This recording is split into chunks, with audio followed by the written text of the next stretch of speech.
I'm going to walk you through the stages of the implementation process. This is a typical and recommended process to follow to get you from ordering the CIMcloud platform to going live with your solution. So I'm going to focus mainly on stage one here and add a little bit of color to some of the steps that you see within stage one. So the overall process, once you place an order, there's three stages. One is what we call getting connected. Stage two is implementation. And stage three is the live rollout. Within stage one, getting connected, stage one is the overall foundation or setting the foundation of your overall implementation project and ultimately your entire CIM program, setting it up for success. So there's basically 5 steps within the getting connected stage. The first one is assembling your core team. And there's 2 key tasks there. One is identifying what we call a program manager. The program manager is typically a member of the executive leadership team. Many times it's the CEO. It's someone with budget authority. And their job is to basically approve projects, make sure the business goals are clear on the projects, and make sure the other critical roles are filled on the overall project, particularly this first implementation project. So it's key that you identify the program manager, and that program manager owns their responsibilities to get the project up for success. They are going to then assign the other 4 critical roles. That's what the manager is going to do to assemble the core team. 2 of the critical roles are going to be active in the overall implementation project throughout. That's the project manager and the lead implementer. There's 2 other roles that are just needed to get the deployment prerequisites or step 2 done. That's your IT network expert and the ERP financial data expert. They're going to help our deployment team out with the ERP sync to make sure we can install the sync tool and it's configured properly to meet your business needs, to move data back and forth between your ERP platform, your ERP accounting system, and the CIMcloud platform. So those roles are lighter weight roles, but they're critical to get off to a fast start. The next step is just supporting our team as we complete the platform deployment. Concurrently, the managers can finish, they can actually complete their onboarding. They can all do that within the Help Center. They do not have to have access to the platform itself to complete onboarding. And your lead implementer can actually complete the general orientation stage of onboarding before the platform is deployed, which we recommend them getting started. And that's getting into step 4 and 5. The program manager has an onboarding checklist, the project manager has an onboarding checklist, and the lead implementer and all other implementers that may be involved in the project can use that same onboarding checklist. So each one of these onboarding checklists are role specific. They've got content related to each specific role. All of them share the general orientation, which is just giving you general platform awareness and how CIMcloud operates. And then they have specific roles or things that need to be done.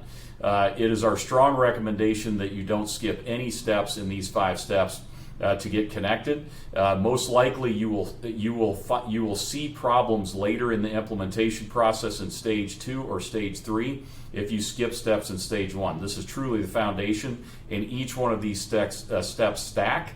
So the base of the overall foundation, or the base of this pyramid you're building in stage 1, is making sure you have the right program manager that then assigns the other 4 critical roles. I can't overemphasize the importance of assembling that core team and making sure they have both the capacity and the skill sets to do their job. If you fill those roles properly, your project will get off to a very fast start and be very likely to have a success as you move forward.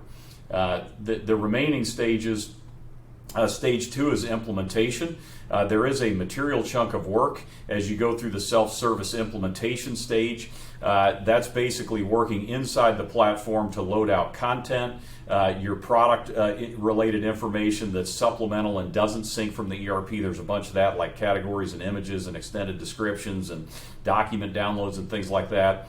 And then there's a whole series of settings that can be done for things like tax settings, payment processing, shipment settings, payment methods that your lead implementer and other implementers will be involved with. So your implementers are going to be involved in the implementation work. They will then go through and do testing to make sure all of the setup they have done is properly working as they go through, for example, quotes or order flow and orders going all the way into the ERP and being picked, packed, and shipped. Things like invoice payments, if you implement that going through. as well as if you choose to provide to get a pro services group or implementation partner involved to do customization work. If you find you have a need for that, they would be involved in testing and making sure all those customizations are working the way you want them to. At that stage, you're ready to go for your live rollout. So going live is basically the threshold between stage 3 and stage 2 and stage 3. And then your live rollout, the two targets that we primarily see with the platform are your customers that are using the customer sites and your overall your reps that are typically using the CRM workspace. And the cycle there is doing some level of promotion and onboarding, and then potentially training, collecting feedback, and making changes as you're trying to grow the usage and adoption of your platform. And obviously that's where you're getting return on investment as you go through stage 3. There certainly is more involved as you implement more features. A common tactic is to start small and implement a small subset of the features on the CIMcloud platform and then grow and expand. There's a whole nother article or other articles that talk about determining your first goal. But as you implement more features, you're basically going to be repeating most of these steps, not all of the ones in stage 1, but certainly the ones in stage 2, the implementation and live rollout. And the whole name of this game is implementing features or capabilities and then growing adoption on those features and capabilities. And all subsequent efforts and initiatives are going to be in and around, do I need more capabilities? Or do I want to grow more adoption within my customer and my rep base that are users of the CIMcloud platform? So we wish you luck. Again, I want to emphasize, follow the stages in here. They're laid out and based on best practices from lots of companies going through it. And particularly focus on stage 1, getting connected. Don't skip any of the steps, and make sure that you lay the proper foundation for your overall implementation project success. If there's anything we can do to help, let us know. Good luck.